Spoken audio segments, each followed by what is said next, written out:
hey guys, it is Eric, the owner of Farpoint Farms, here in the mountains of North Carolina. Actually, just thinking this, I got an interesting comment from a guy in Australia saying I sounded pretentious by calling myself the owner of Farpoint Farms. Said I should just say I'm at Farpoint Farms, but I am not just at Farpoint Farms.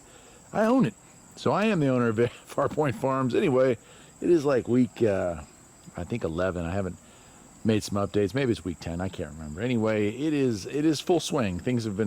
A lot of things have been picked. You can see the snow peas here are starting to die back, but still some snow peas on there. You can see right over here. Still plenty of them on there. And you got another couple of weeks and that'll be the end of that season. Carrots are going pretty well. In fact, for such a small bed, there's quite a few carrots in there, so that's cool. And the world's smallest strawberry patch still hanging in there. Got a little strawberry there, here and there. There's another one tucked up under there. Hopefully you can see those. There you go. So yeah, it's working out really well. This, I want to have words with my wife. That is mint, and mint's a weed, you know. So don't grow that unless you understand it's going to take over and be a real pain. So now I got to deal with getting rid of mint.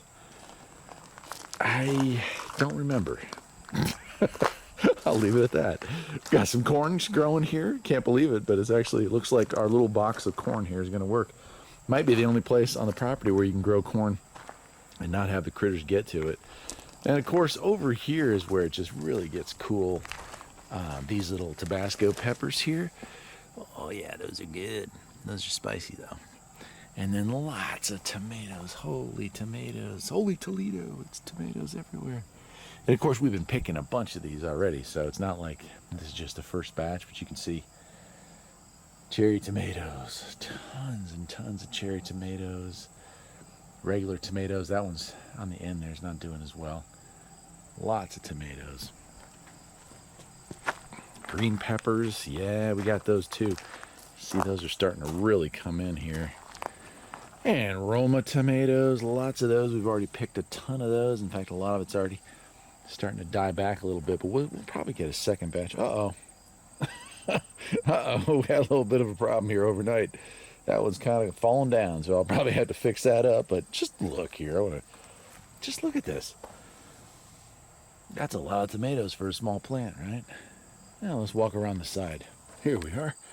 Cucumbers. Cucumbers have been not very big plants, but lots of cucumbers coming off of them. You can see 1, 2, 3, 4, 5, 6, 7 on this one alone, and that's after we picked them. And then we got some squash here. There's a good sized one hiding right down there. It's almost ready to pick. These plants, something happened here. Every year we've been here, the potted plants have done extremely well. This year, not at all. Not at all. I mean, still tomatoes, lots of tomatoes, so I'm happy with that, but not healthy. You know, usually in this area we get tomatoes back here until the end of September. Not going to happen this year. More peppers. These are green peppers or purple peppers. And you can see a bunch of them growing there. And blueberries. Holy cow. It's halfway through August, 3/4 of the way through August. And still tons of blueberries on these bushes. We picked more blueberries this year than in all the other years combined. Look at this. Look at this. Just loaded with blueberries. Tons of them. So that's going to wrap it up. I don't know that I'll make another video. I think I've shared enough with you. Not a lot of people watching these anyway, but I just wanted to continue the little process and maybe end it at this one saying it definitely works. This, you know, you could have raised beds or just beds around your house, and instead of planting decorative bushes, you can plant things like blueberry plants and tomato plants. And then as far as potted soil, you can just put pots and grow, fruits and, well, vegetables anyway, that way as well. That's it for today, my friends. Take care, and I'll see you next time.